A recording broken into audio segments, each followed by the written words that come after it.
enlisted in the National Guard in Des Moines, Iowa, when I was 16 years old, and went in the regular Army at the age of 17. Spent 22 years in the Army and was stationed in Vietnam from 1970-71. I came up through the ranks. At the time I went to Vietnam, I was a captain. My specialty, before going to Vietnam, I was a nuclear weapons officer. Well, there's no nuclear weapons in Vietnam, so the Army decided that they would transition me into conventional ammunition and then send me to Vietnam. Well, I did that. My transition period was 2 weeks in Redstone Arsenal reading manuals. That was my transition into conventional ammunition. But I got to Vietnam and I was assigned to the 2nd PO group. I couldn't figure out what an ammunition officer was going to be doing in a post office group. Well, it wasn't post office, psychological operations. And I was assigned to the 10th Psychological Operations Battalion in Canton as the supply officer of the S4. When I got to Canton, my background, I came up through the ranks, as I said, but I'd been a warrant officer in between there. But when I landed at Canton, the motor officer was waiting for me, a warrant officer. And the WOPA, the Warrant Officers Protective Association in the Army, has a tradition of being able to communicate with anybody, anywhere. And he had found out that I was a former warrant officer and I was being assigned to their battalion.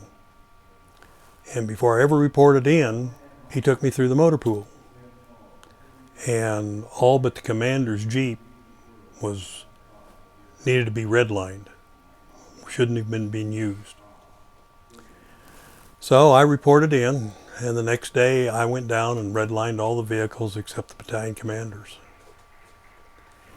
And the battalion commander got a hold of me immediately and said, "Farrow, you can't do that." And I said, "Sir, I'm sorry, but I have to.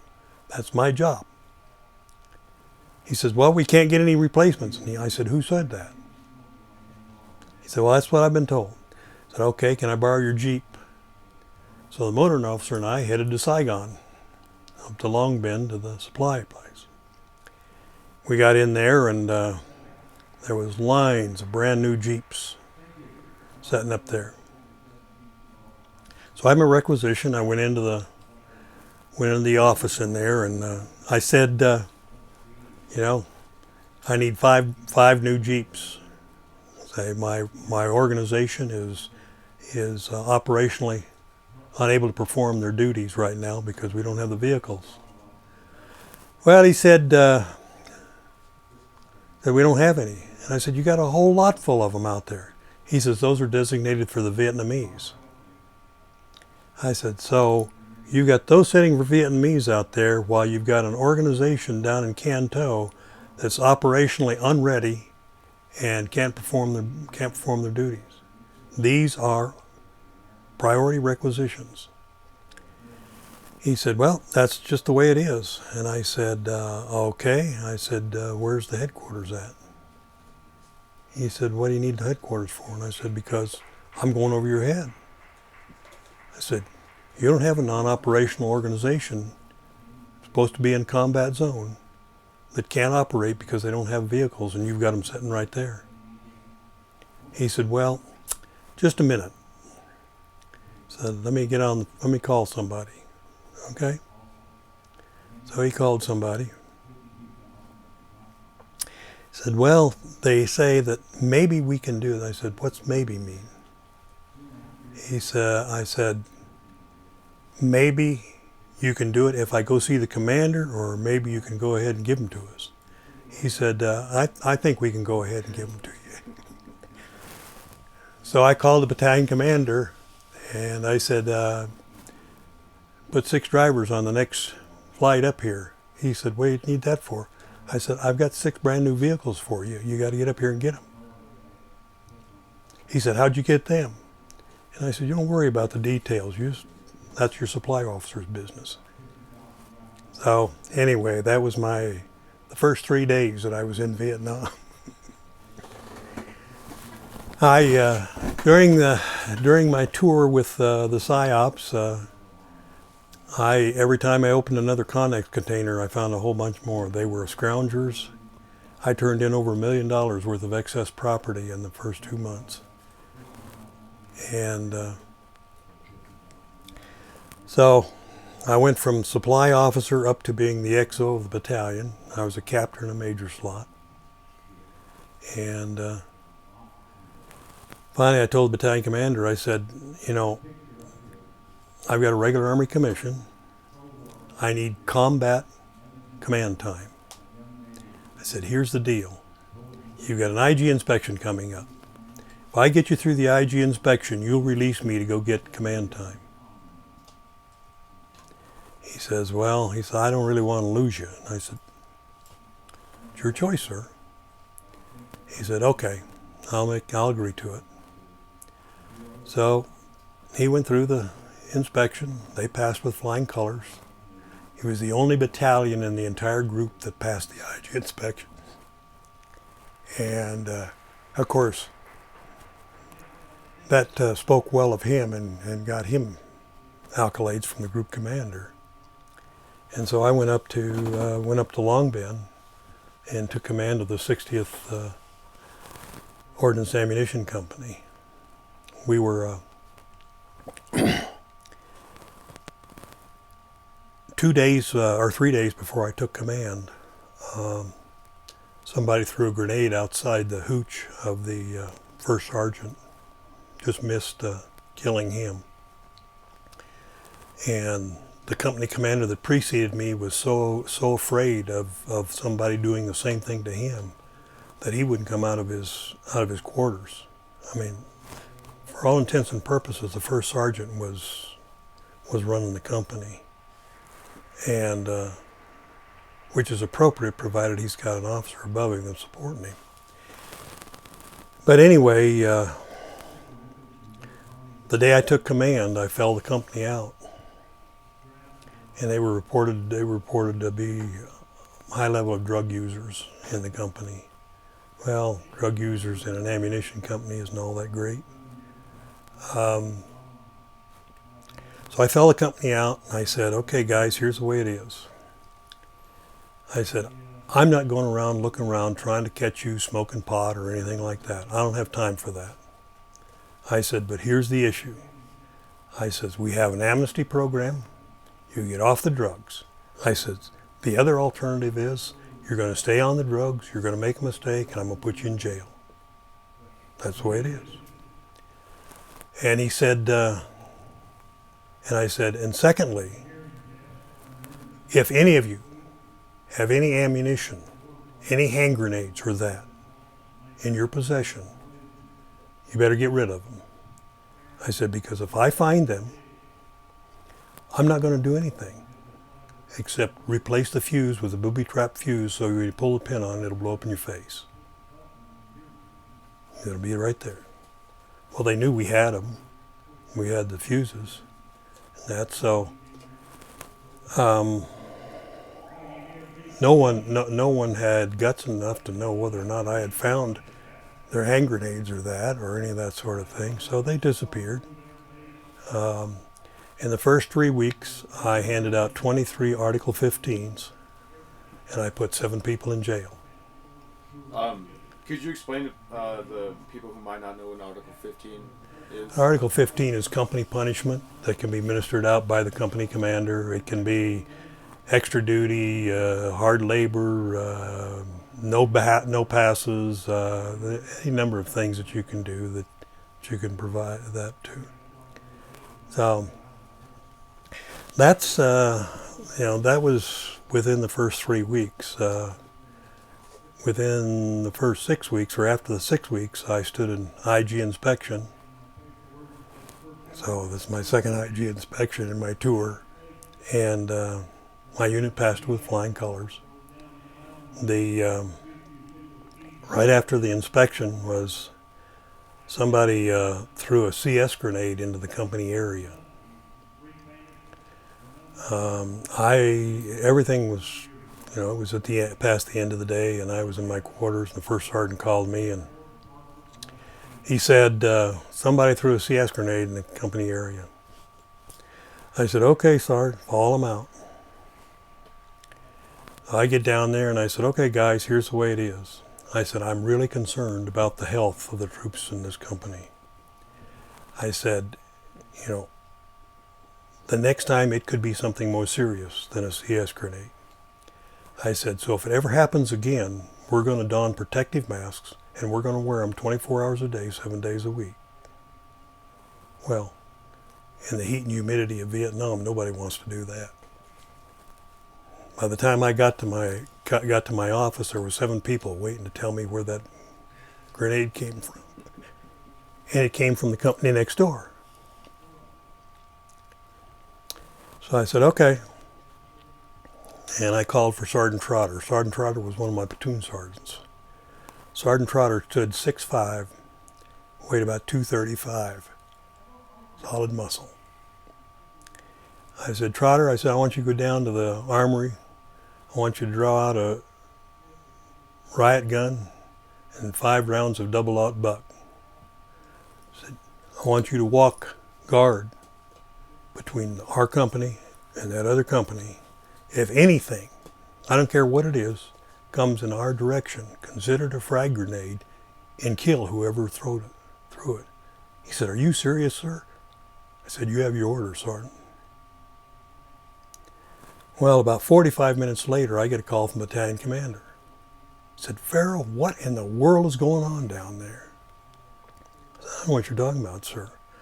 I said, I've got 5 company commanders standing in my office telling me that you got Trotter walking guard on your company perimeter with orders to kill anyone that throws anything in your area. I said, well, that'd be about right, sir. He said, you really told him that? I said, yes, sir. He said, good. Hung up the phone. It was the first unannounced shakedown inspection that ever took place in that entire battalion area, and what they found was unbelievable. But, that my command time, I was doing things. Are you familiar with Peters and Waterman's The In Search of Excellent book? I've heard about it. Okay. Well, one of the principles of management in that is management by walking around. Well, the book was printed after I was in Vietnam, but that's the way I managed. The first sergeant had charge of the orderly room, had contact with me by radio. I had a platoon that was a maintenance platoon that repaired and refurbished ammunition. I had a shipping platoon that moved ammunition by land, sea, air, and rail. And I had a destruction platoon that destroyed unserviceable ammunition. They never knew where I was going to show up next. Plus, I had 2 ammunition supply points, one on the South China Sea and the other one in support of the 1st Air Mobile on the Cambodian border. And they never knew where I was going to show up next. And I would show up and I'd pull my shirt off and I'd hump ammo with them for a while and talk to them and find out what was going on and learn about everything that was happening within their realm. And that way they knew that I was concerned about their safety and their well-being in that. The battalion commander kept giving us more of the mission. And we were working more than the other companies were working. And I got the grumblings that, that they were being overworked and that sort of thing. And so I had a company formation, and I said, okay, guys, I hear that you're unhappy about the amount of work that you're having to do. I said, first of all, that's all we've got to do here. I said, secondly, the battalion commander knows that if he gives you guys a job, you're going to do it well. You're going to do it right.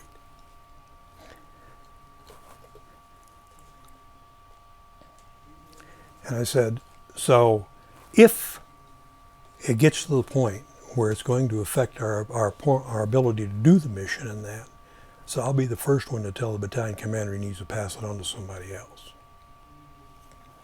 Never heard another sound. But anyway, because we kept getting more of the mission, my unit was designated to go from Long Bend up to support the Laos insertion.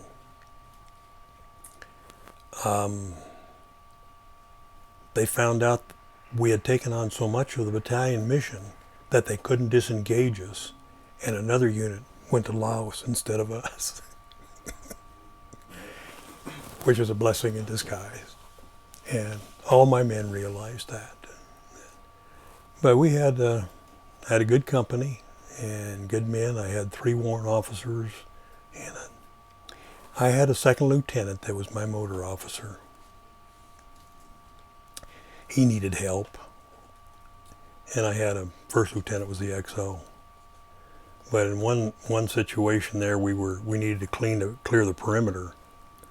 There was a lot of tall grass and everything on the perimeter, and so I had the D9 operator come down and to clean the perimeter out. And I said, now, you see where that grass changes from dark green to light green?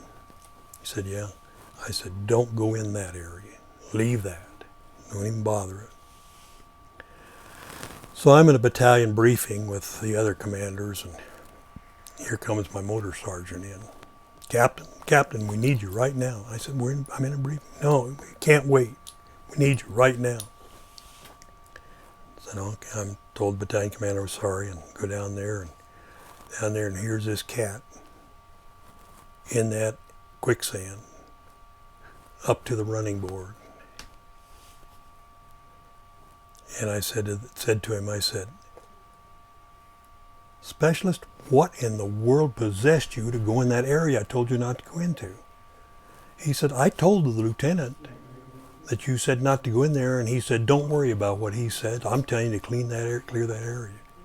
So here I've got to have to go get a tank retriever to get that caterpillar out of there. Well, that wasn't enough. The lieutenant had gone around and come in outside the perimeter from another entrance off the base. By the time we got it out there, it was starting to get dark. I told the lieutenant to get in his Jeep and get back inside the perimeter because we were closing the perimeter up and everything. Well, we were just getting the wire closed up, and here comes the lieutenant and his driver walking out of the underbrush. I said, okay, what's the matter now? He said, well, we got out there and in the dark and everything, we went on this little ridge and we rolled the Jeep on its side. I said, okay, where's it at? He said, well, it's right over here. When we went out there and we searched around, never couldn't find the Jeep. I said, okay, he got disoriented. So we go back to the perimeter, and the lights are on by that time. And I draw a line from the lights to where he came out of the underbrush. And I follow that line straight out, and there was his Jeep. But anyway, my warrant officers being warrant officers, the next time we have an award ceremony at the officers club, why, my warrant officers come up with, and they'd gone out to the recreation people, and they'd gotten a big spool of deep sea fishing line. And they went down to the welding shop, and they took a stake and they put this line on top of it and welded a bracket on top of it so the line was going to set on this, and they painted it candy stripe. And when they had the award ceremony, they gave it to the lieutenant. They said, now, Lieutenant, the next time you roll your Jeep, you take this and you stick it in the ground and you grab a hold of the line and you play it out so you can find your way back to your Jeep. And so he didn't talk to him for at least a week. But that, I left Vietnam. I was assigned to I had applied for the ROTC graduate program. A new program because during the Vietnam crisis, many of the universities were, by regulation, the university that had ROTC had to designate their instructors as an assistant professor of military science. Well, most of them had bachelor's degrees. And of course, during Vietnam, why that gave the faculty a reason to raise Cain about these guys not really being qualified to have that title and that sort of thing. So the Army came up with a program, and I think all the services did for that matter, called the ROTC Graduate Program. And I had read about it in the Army Times. There was no regulations that had come out or anything else. So I sat down and wrote a letter to the Pentagon applying for it. And what you did was you went back to the university that you're going to teach at, and you got your master's degree, and then you taught ROTC. Well, I applied for it, and I was one of the first 137 selected for it. When I got back to the University of Iowa, that's where I was assigned, because I was from Iowa originally. That's where I was born and raised. That's where I entered the service. When I got back to the University of Iowa, the first time I stepped on campus in uniform, I got snowballed.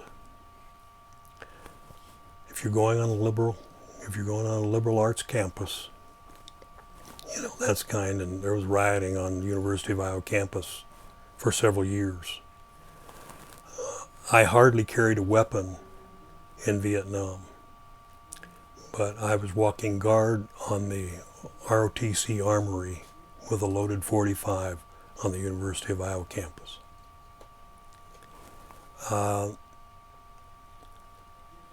I was getting a business degree, and so most of the time I was in civilian clothes, going to business school and that sort of thing.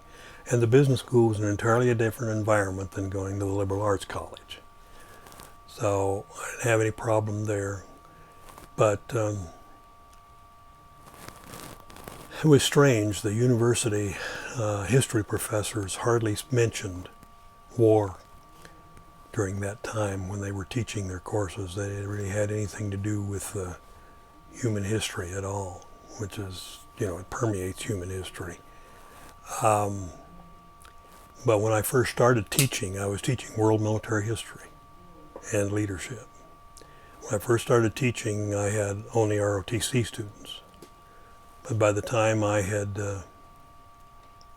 been there for 3 years, only a small portion of my students were ROTC. The rest of them were university students, taking it for credit. That's awesome. Could you explain maybe what that might have felt like when you said that you didn't really carry a weapon much in Vietnam, but you were walking guard with a loaded .45? Could you explain maybe some of the emotions or some of the thoughts that you might have had when you were considering that, or when you were? Well, yeah, we had riots. The State Highway Patrol was there with riot gear and all that sort of thing. I guess what saved me from going off the deep end myself was recognizing how ill-informed the people were and why they were doing that sort of thing. By that time I had over 15 years in the Army, and coming up through the ranks, I understood the enlisted man and what they thought, but it was difficult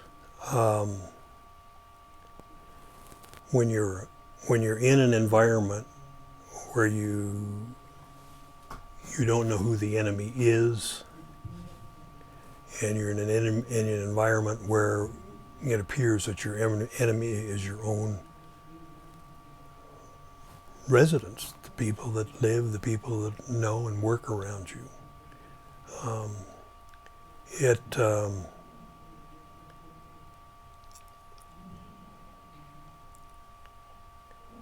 I had a difficult time.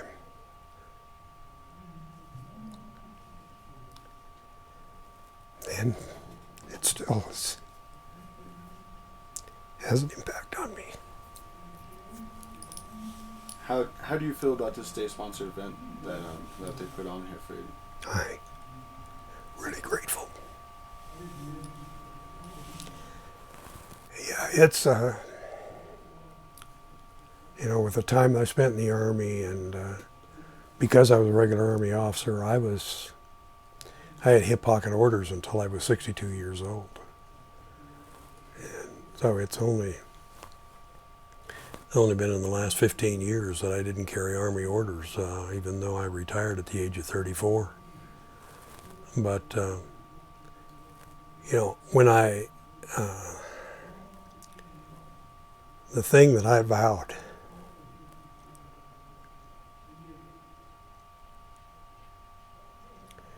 and this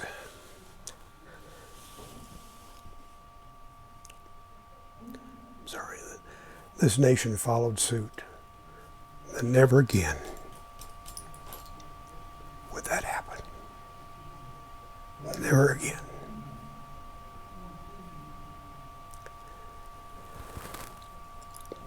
Our troops give too much to be treated that way. And our families suffered with it. The things that we dealt with when we came back impacted our families because of just the attitude, the depression, any of that kind of thing. We were more apt to have PTSD from being here than we were from being in the combat zone. I mean, that's the kind of conditions that it was. It's just totally uncalled for. Yeah, and the support from our dignitaries, the support from our whole congressional unit and the governor, and the support has been tremendous. Is there anything else you'd like to state, sir?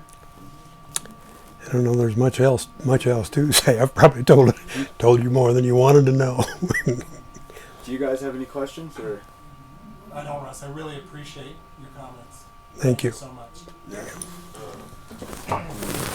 We need that clip. Yeah.